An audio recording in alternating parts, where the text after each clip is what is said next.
So nutrition for the older adult. As you age, there's a couple of things that occur physiologically in the body that can affect nutritional status. And that's going to be the focus of today's lecture. There's a phenomenon known as sarcopenia. And you see that term listed in the second bullet point here. Sarcopenia refers to a physiological change during aging whereby you decrease the amount of lean muscle that you have and the percentage of body fat that you retain increases. Okay, so someone might weigh the same if you look at the number on the scale between age 30 and age 80, although it's unlikely, but theoretically you could. It's just what is that weight made up of? That's what changes as you get older. Okay, so we see increase in fat and decrease in lean muscle mass. We'll talk about how exercise is one of the few things that you can do to help slow that. You can't reverse it really, but you can slow down the rate of that conversion associated with sarcopenia. In addition to this change in the lean and fat mass distribution throughout your body, we also see an overall decline in organ function. And we'll talk today about how we see changes in the skin and the heart, the liver, and the kidneys, all of which can impact nutritional status. It is important to note, though, that aging is an individual process, right? You've all met 60-year-olds who look like 90-year-olds or 90-year-olds who look like 60-year-olds. Okay? There's no rhyme or reason sometimes to the way people age, but we do have some data to show that diet and lifestyle choices can, if enacted in a positive manner throughout the course of a lifetime, impact one's ability to, as they say, age gracefully. This slide that you see here is a relatively well-known example. Okay, it's a slide you see in a lot of different nutrition publications and textbooks that show you the cross-section of two different women's thighs. The one on the left is from a 20-year-old lady. The one on the right is from a 64-year-old lady. And these are ladies who, if you looked at them from the outside, the circumference of their thigh is the same.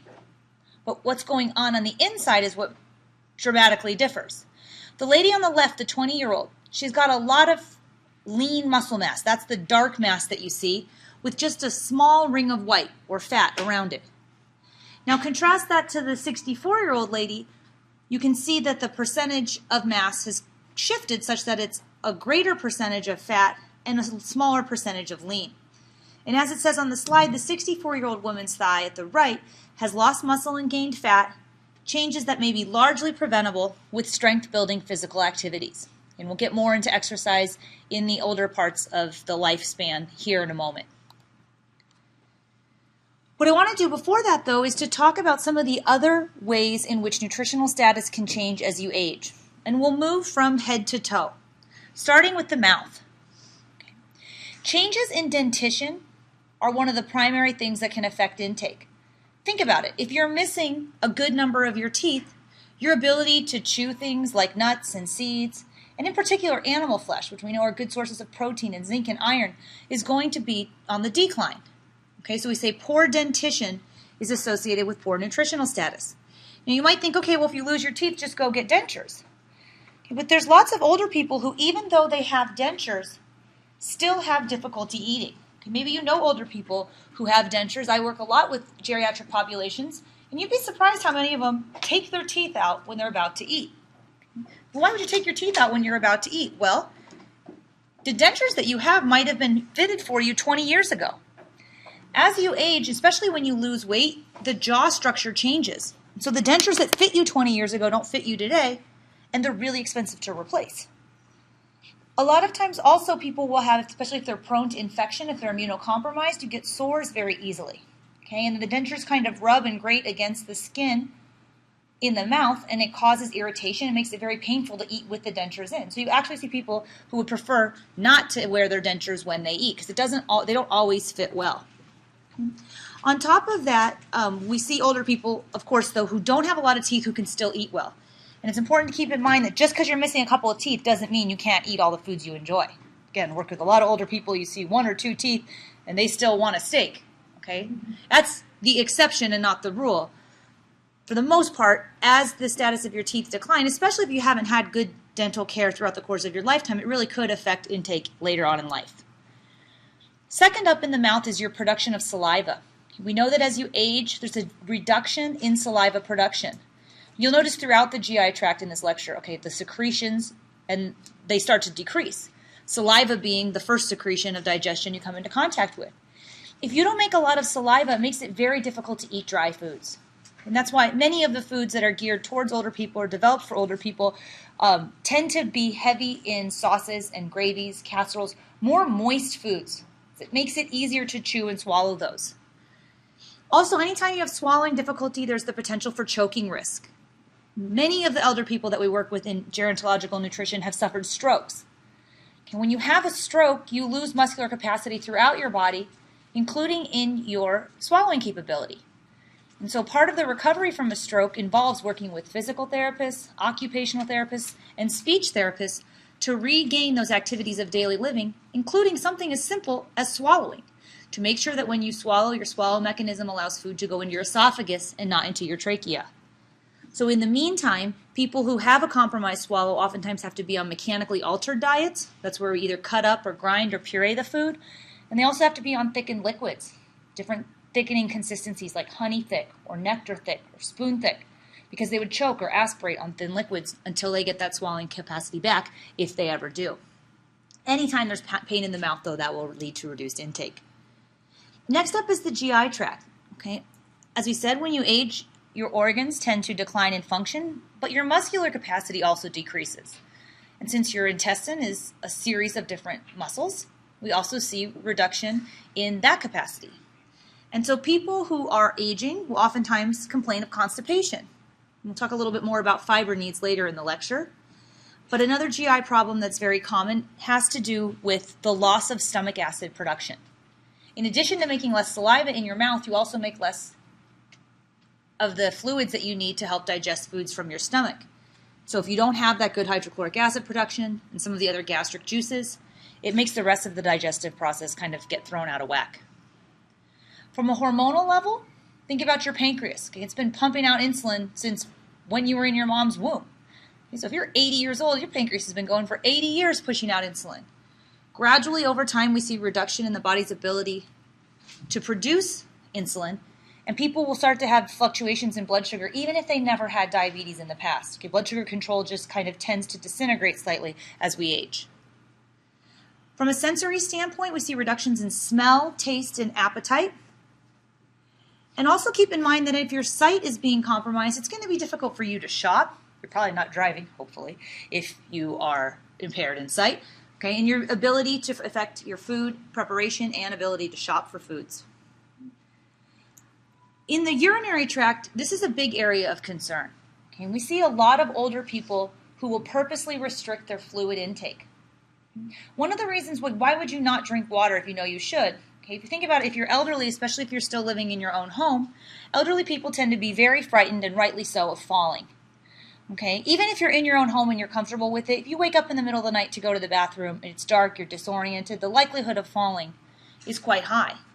And you guys know from previous studies, especially of bone health, that it's not the fall that's so bad. It's the fracture that accompanies the fall, the loss of independence that comes after the fracture, the depression, the skin breakdown, the infection, all of these things that lead to really high mortality rates for elderly people in the first year following a fall. So we want to do everything we can to prevent falls. Sometimes for older people that means, fine, I'm just not going to drink water, so don't get up and go to the bathroom in the middle of the night.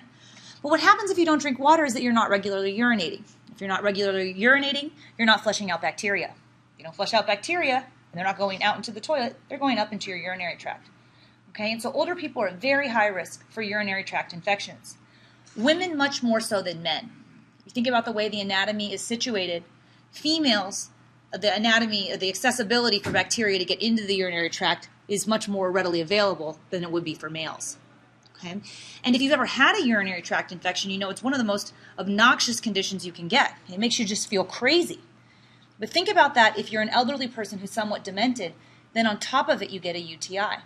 We see this all the time in institutions like nursing homes, etc. You'll hear the medical team say, Mrs. Jones's altered level of consciousness and altered mental status, and she's acting very demented. And all these things, just not really being herself. Maybe her dementia's getting worse. Well, maybe her dementia's getting worse, but what's more likely is that she has a urinary tract infection. So usually when we see changes in behavior in older people, one of the first things you do is recommend a urine analysis. Get a sample of their urine. Is there bacteria in it? If yes, which there usually is, they have a UTI, we need to get them on antibiotics, and then we really need to focus on their fluid intake. Okay, but because we don't want them up all night going to the bathroom, one of the things we can do is recommend most fluids before lunch. Get as much of that water and fluid in before the lunchtime or midday as you can, with the hopes that you'll void by dinner, and then you won't be up all night. There are also changes in body composition. Whereas you might think of the elderly person as becoming frail and losing weight, that certainly happens. Keep in mind that about 2/3 of elder Americans are overweight and obese, just like 2/3 of younger adult Americans are. So there's some populations for whom overweight and obesity is going to be a big problem. And then you've got about 1/3 of the people for whom weight loss is going to be a big problem. They both have their own unique set of nutritional challenges. Regardless of your weight status, if you can exercise, you should be exercising in later life, just like you should in younger adulthood. One of the primary benefits of exercising when you're younger, we do it for cardiovascular health. A lot of people do it for vanity reasons, right? You want to lose weight, you want to look good, you want to build muscle, which is great. When you get older, those things might still be important, but what's really important is that exercise helps with balance. And balance helps prevent falls.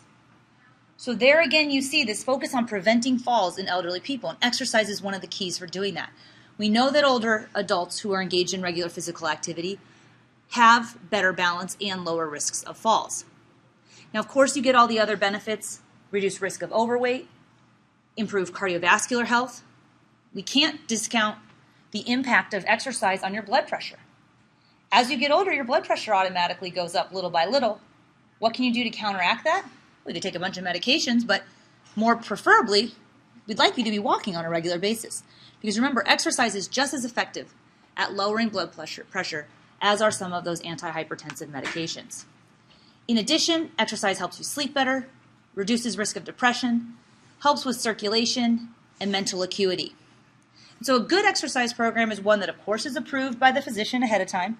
Okay, so you're not engaging in anything you shouldn't be, but involves a combination of things like endurance, strength, and flexibility exercises. If we want to talk about specific nutrients, let's start first with calories and how does that change when you get older. Okay, sometimes you hear older people say, I just can't eat the way I used to when I was 40. Well, yeah, that's true. Because starting at age 50, every decade, you require about 5% less energy per decade. And so if you think about that, a guy who when he was 50 was eating 2,000 calories, by the time he's 30, okay, 15% reduction means about 300 calories less a day he should be eating.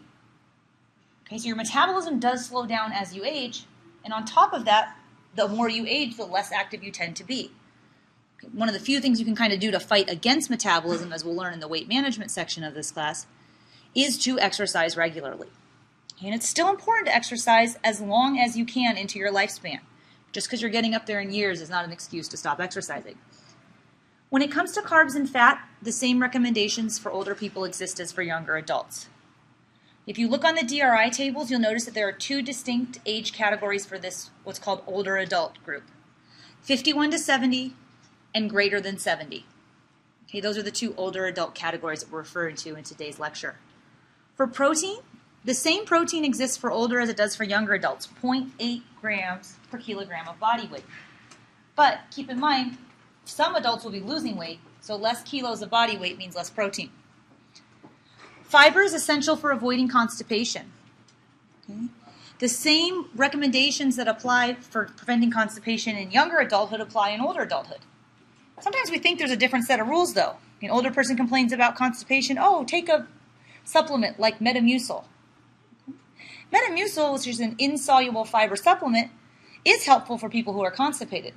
But what's more important is to look at why is that person constipated? The Metamucil is just a Band-Aid. Let's look at the real source of the problem, which is usually you don't have enough fiber, you don't have enough water, you don't have enough physical activity. If you can keep your fiber up, your water up, and your physical activity up, that will help to prevent against constipation. Lastly is water. And I mentioned there in the slides the hypothalamus. Okay, the hypothalamus is the part of your brain that controls both hunger and thirst. You might have heard the saying that sometimes when you think you're hungry, you're really just thirsty. This is a good tip for people who are trying to lose weight. When you think you're hungry, have a big glass of water and wait 10 minutes. Two things are happening. First, you may be satisfying your thirst mechanism as opposed to the hunger side, of your hypothalamus. But secondly, when you put water into your stomach, that added volume causes distension of your stomach, which in turn sends signals to your brain that says, hey, listen, this guy's getting kind of full. Let's slow down on those hunger cues. Now, of course, there's no actual nutrition in water. It's good for hydration. But the point is, the part of your brain that controls hunger also controls thirst, and that part of your brain becomes less sensitive as you get older. You might have also heard that it's important to drink water to prevent thirst. Some people just drink when they get thirsty, but the feeling of thirst is your body's first sign that you're actually already dehydrated. So you should be drinking water to prevent thirst, not just because you feel thirsty. But if you're an older person and your hypothalamus sensitivity is declining, you're not going to feel thirsty. So if you're not inclined to drinking water regularly throughout the day and you never feel thirsty, you can see how easily a person could become dehydrated. So if you do work with or live with or have friends who are elderly, it's important to encourage regular fluid intake, preferably earlier in the day, again, so they're not up all night going to the bathroom and risking falling. And on top of that, if they're having trouble meeting their nutrition needs, like if they're just not eating enough, which happens with some elderly people, don't give them water or fluids at mealtime. Focus on food at meals and give water in between meals, okay, so that they're staying hydrated, but then when it comes to mealtime, they can really focus on the food and not get distracted by or fill up valuable room in their stomach with water as opposed to food. So the recommendation for fluid is 9 cups a day for females and 13 cups per day for males. Now you, if you are cognizant of your fluid intake, may be drinking that much. But think of most of the older people that you know. I know for me, working with a lot of elderly populations in adult day health care and long-term care and assisted living facilities, they don't drink that many cups of water. That's why it becomes really important that the foods that we provide are high in fluid content. And in a moment, we'll look at meal patterning for older people, and you'll see you want to encourage a lot of high water foods because that counts towards your water needs as well. In addition to increased risk of urinary tract infections with dehydration, we also see increased risk of pneumonia as well as skin breakdown, okay, pressure ulcers. From a micronutrient standpoint, a lot of this stuff that you see on this slide, you guys have already learned in this class previously when we covered vitamins and minerals. We'll start with vitamin D. Vitamin D is interesting because your vitamin D needs actually go up as you age. And that's weird because if you look at a lot of the other vitamins and minerals on the DRI tables, your needs go down as you get older because you're eating less food. But your skin, which is the biggest organ in your body, like all the other organs in your body, stops working so well as you get older. So even if you do go out into the sunlight when you're older, the amount of sunlight that you're exposed to doesn't as effectively activate vitamin D as it used to when you were younger. And on top of that, you don't see a lot of older people going out into the sun spending exorbitant amounts of time tanning. Okay? They tend to spend a lot of time indoors. And actually a lot of vitamin D research is done on what's called the institutionalized elderly. Older folks who live in places like assisted living or skilled nursing facilities, nursing homes. They don't see a lot of sunlight. Okay? And they tend to be, for the most part, vitamin D deficient.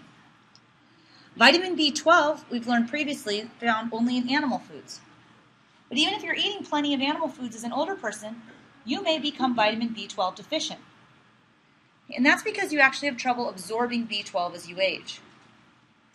As I mentioned a moment ago, you make less gastric acid when you're older. If you make less gastric acid, that's less hydrochloric acid. Along with hydrochloric acid, there's a compound produced in your stomach called intrinsic factor. If you recall from our vitamin B12 studies, your body requires intrinsic factor in order to be absorbed into the system. So if you're not making enough intrinsic factor, you're not going to be absorbing enough vitamin B12. And at that point, having sublingual vitamin B12 supplements or taking intramuscular B12 shots would become important if you're diagnosed with B12 deficiency. For nutrients like folate and zinc, many older people are taking lots of medications that can interfere with the metabolism of that vitamin and mineral. And for iron, you know that meat, fish, and poultry is the best source of iron. But if you have poor dentition, you're not eating a bunch of steak and meat and fish. And for the most part, meat intake tends to decline as you age, so iron intake could as well. And then lastly is calcium. All adults, but particularly women, tend to get, in the elderly stages of life, less than the recommended amount of calcium. Okay? If you do work, however, to meet those recommendations, remember, getting enough calcium and vitamin D, along with weight-bearing exercise, can help to slow down the rate of bone loss. There's also older people who find that the older they get, the more lactose intolerant they are. You guys might even notice that for yourself. So we like to say, if you don't use it, you lose it. The same goes with your lactase production. If you don't drink a bunch of milk, why is your body going to spend the time making lactase to digest the non-existent lactose? If you find yourself drinking a cup of milk on an empty stomach and your stomach feels funny afterwards, okay, that's probably a lot different than when you were a little kid and you drank milk all the time. Your stomach didn't feel weird at all. You make less lactase production as you get older. Okay? And if you don't drink milk, you also tend to make less lactase as well. How about supplements for older adults? If you watch TV, you would be convinced that older people need to buy this sort of silver supplement and this sort of sleep aid and this sort of live forever dietary supplement. There's lots of supplements that are unfortunately marketed directly at older people. There's a lot of unscrupulous marketing practices in the dietary supplement world. I think some of the worst ones are those targeted at older people. And part of the reason why it's so unfortunate is because of all populations, older folks are the most likely to be living on a fixed income, right? They get their Social Security check once a month, and you've got X amount of dollars to pay for rent, to pay for healthy food, and to fill your prescriptions for your meds. Most people can't even make their check last for those three things. They certainly don't have room to go having to be buying worthless supplements that aren't going to do anything for them. So most supplements marketed at older people are unnecessary, expensive, and can be potentially dangerous. Remember, some of these supplements act like drugs in your liver. If you're taking a lot of prescription drugs, which a lot of older people do, there's a lot of contraindications with supplements. It can actually be not only undoing the work of the meds, but making them work in a way that could be harmful to your body. So if there truly is a nutrient deficiency, then yes, we should diagnose with supplements. But the reality is that most adults can meet their nutrition needs from foods. If their intake is low, they might need a supplement. Something as simple as a multivitamin, which is about 5 or 6 cents a day, can help you meet your needs. So on your computer, what I'd like you to do is pull up a website on a search browser. We're going to look for what's called the Tufts Aging Institute.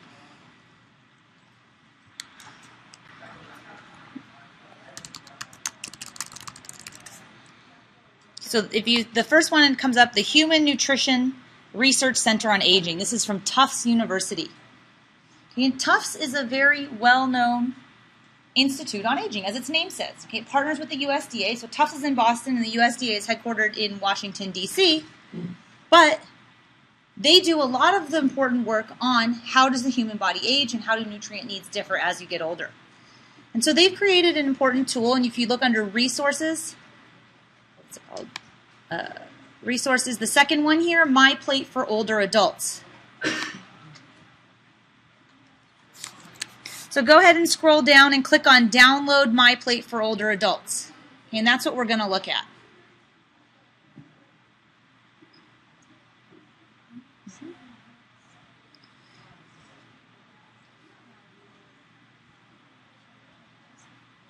So the My Plate for Older Adults looks a little bit different than the typical USDA My Plate, although this is supported by funding that comes from the USDA. And the actual foods on the plate aren't really that different from the way you eat when you're younger, but there's a couple of different things about the graphic that are important. And the first one is if you look at the top left-hand side. See how there's pictures of older people exercising, preparing meals together, and eating together? Okay. The Tufts My Plate for Older Adults emphasizes congregate meals. There's a lot of research that shows us that people who eat by themselves in isolated environments tend to be more depressed and have poor nutritional status. So there's lots of really beneficial public health nutrition programs whereby places like senior centers, okay, church groups, programs like Meals on Wheels can be reimbursed for providing healthy food, but in many cases they also have a component that encourages older people to get together. Okay? If you eat by yourself in your little apartment, you're going to be more depressed and have a poor diet. And if you can get out and go to another environment where there's other people, not just necessarily older people, other people that you're interacting with. It's a very important component of maintaining good mental health and physical health. In addition, another component that's different about this My Plate is if you look at the blue circle above the knife. And you know that from the normal My Plate, that usually is occupied by dairy. right? We have that continuous USDA messaging of drink at least 3 cups of milk a day. And we know that there's many populations for whom that's an inappropriate recommendation. But one thing that's nice about the My Plate for older adults is that there's acknowledgement of the fact that fluids are really important for all the reasons we discussed just a moment ago. And so there's not just milk pictured there. There's milk and juice, and 3 times as much water, and coffee and tea and soups, which are high water food. You might be surprised to see coffee there. Maybe you've heard that caffeine is a diuretic. Caffeine does have a slight diuretic effect, but for the most part, most organizations say that the hydrating effects of things like coffee outweigh the dehydrating effects that you would get from the diuretic process of caffeine. And when most of the time we encourage decaf coffee, there's still a little bit of caffeine in there, but for some older people, that's the majority of the fluid that they drink. And that's okay. That water counts towards their 9 or 13 cups, depending upon if they're a female or a male. So this is the My Plate for older adults. It's developed by the Institute on Aging at Tufts University in conjunction with the USDA. And so back to our slides. Kind of on a related topic, we have data that shows that people who are elderly and who have limited financial resources, as many older people do, may be at risk for the following behaviors that can all compromise nutritional status. Number 1, restricting personal food intake. Overeating when food is available. You do see a lot of overweight and obesity. Even if you're poor and don't have a lot of money, it doesn't mean that you're going to be underweight and skinny. A lot of times you eat foods of low nutritive value because they're cheap or readily accessible. Opportunistically obtaining food basically means stealing. Having a cyclical monthly eating pattern. We see this with many people who are on assistance. At the beginning of the month when you get your check, you've got enough money to buy healthy foods. As that money depletes throughout the month, you see changes in the food choices. Things like Top Ramen and canned foods and very cheap packaged and processed foods become the prominent source of calories. Also at more risk for eating low-cost foods, eating the same foods regularly, and eating foods of low nutritive value. If you work with the elderly population nutrition or you're interested in it, there's actually a lot of opportunities in gerontological nutrition. We're seeing an explosion of the population. You hear about the graying of America. A lot of opportunities in nutrition and healthcare, and a lot of really great nutrition programs aimed at helping to improve the nutritional status of people as they age. And one of the tools that we use in the social setting and community setting is called the Determine Nutrition Risk Screener. And in the next 2 slides, I'm going to show you what the Determine Screener looks like. But before that, I just want to explain what the letters stand for. Each of the letters in the word determine, which is the name of the screener. And a screener is like a tool that, for example, a nurse or a social worker would use to really quickly ask a lot of questions to see, are you at high, low, or moderate nutrition risk? And they're asking questions about things like disease, eating poorly, tooth loss or mouth pain, economic hardship, reduced social contact, multiple medicines, involuntary weight change, needing assistance in healthcare or self-care, or being older than 80 years old. And so this is what the nutrition screener looks like. It's 2 pages. This is the front. The next slide is the back. It's very easy to administer. You can actually download this for free. I use it a lot in my different facilities. It's a very easy tool where whoever's taking in the patient or the participant or the resident, will ask these questions quickly and then tag on the right-hand side how many points they get if they answer the question yes. So, do you have an illness or a condition that makes you change or limit the amount of food that you eat, yes or no? If yes, you get 2 points. I eat fewer than 2 meals per day. That's 3 points. I have few fruits or vegetables or milk products. I have 3 or more drinks of beer, liquor, or wine almost every day. I have tooth or mouth problems that make it hard for me to eat. I don't always have enough money to buy the food I need. I eat alone most of the time. I take 3 or more different prescribed over-the-counter meds a day. That's a huge risk factor. A term we call polypharmacy. If you're taking a bunch of different meds, you're probably spending a lot of money on those meds. So you don't have a lot of resources for healthy food. But also, there's the potential that you have a lot of other disease states going on which are already compromising your nutritional status. And then without wanting to, have you lost or gained 10 pounds in the last 6 months? And are you not always able to physically shop, cook, or feed yourself? If when you tally those up, the points are 0 to 2, you're at low nutrition risk, which is very rare. Most elderly that undergo this screener, especially if they're involved in a community health program or already have been referred there, will track as being either moderate nutrition risk, which is 3 to 5 points, or high nutrition risk, 6 or more. And then usually there's protocols in place whereby if you're triggered at moderate or high, you'd be referred to a dietitian or the nutrition team. On the back of the screener goes into a little bit more detail, which I won't read through all of it with you, but it's just showing you the warning signs of nutrition risk. Okay, so think of some of the older people that you know, and how would they compare against some of these risk factors? Okay, it says 4 out of 5 adults have chronic diseases that are affected by diet. So that's the first D, disease. For E, eating poorly, only 13% of adults eat the minimum amount of fruits and vegetables that are recommended. 1 in 4 older adults drink too much alcohol, and 1 in 5 adults skip meals. They don't skip them because they want to, they skip them because they have to. The T is for tooth loss or mouth pain. The E is for economic hardship. As many as 40% of older Americans live on $6,000 a year or less. So think about that. $6,000 a year is $500 a month. That's $125 a week. That's less than $20 a day for everything in your life. Rent, the doctor's office, gas if you still drive, food, prescription medications, and then hopefully not dietary supplements, but some people do spend their money on that.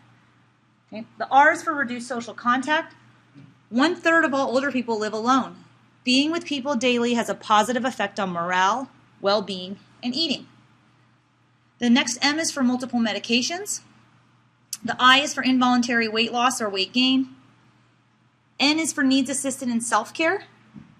And then E is for elderly above 80, saying that most people lead full and productive lives, but as age increases, the risk of frailty and health problems increase. So checking your nutritional health regularly makes good sense, and that's why we use screeners like this Determine Risk Screener. This slide is just showing you the cycle of the changes that occur as you age and how they sometimes tie into malnutrition. Okay, starting on the left-hand side, we know that many older people are immunocompromised. Okay? It might be from a certain disease state, it might be from the aging process, it might be from prolonged malnutrition. But they have increased risk of illness, and then they start increasing their use of medications. On the other side of the circle, you're seeing the same time of life where the muscle mass is decreasing. They have decreased accessibility of food. And so what happens at the very period of life when certain nutrient needs are actually going up, your access to nutrient intake is actually going down, the culmination of which results in malnutrition. And our last topic here is that of social isolation and nutrition status, which I've touched on briefly. I just want to explain a little bit more about the link there and then tell you about some programs that are available to help make sure that older people do get the nutrition that they need. We know that congregate, that's eating together, and home-delivered meal programs give older people socialization opportunities.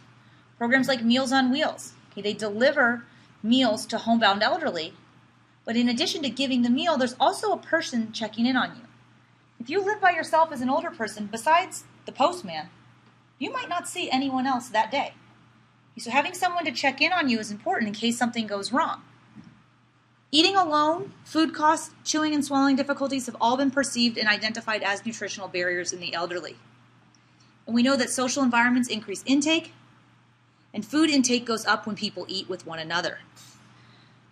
So there are a number of different programs that the federal government helps reimburse community groups for to get people to eat together. And you see this a lot, again, in things like senior centers, with church groups, programs like Meals on Wheels even. Meals on Wheels, you may be eating by yourself in the home, but at least someone's interacting with you, which is important. Okay. Elderly people can qualify for food stamps. That's another USDA nutrition assistance program. It supplements the food budget for low-income Americans, including low-income elderly. Okay, and funds are distributed via what's called an EBT card. That's electronic benefits transfer. It's kind of like a debit card. There's also a relatively small program called the Senior Farmers Nutrition Program. And this is a program that has been enacted, again, it's very small, it's not very widespread, whereby older people would get vouchers to redeem at farmers markets. Okay, so just a couple of examples of nutrition programs that are currently underway to help reduce social isolation in the elderly. And so that concludes the lecture on nutrition during the older phases of life.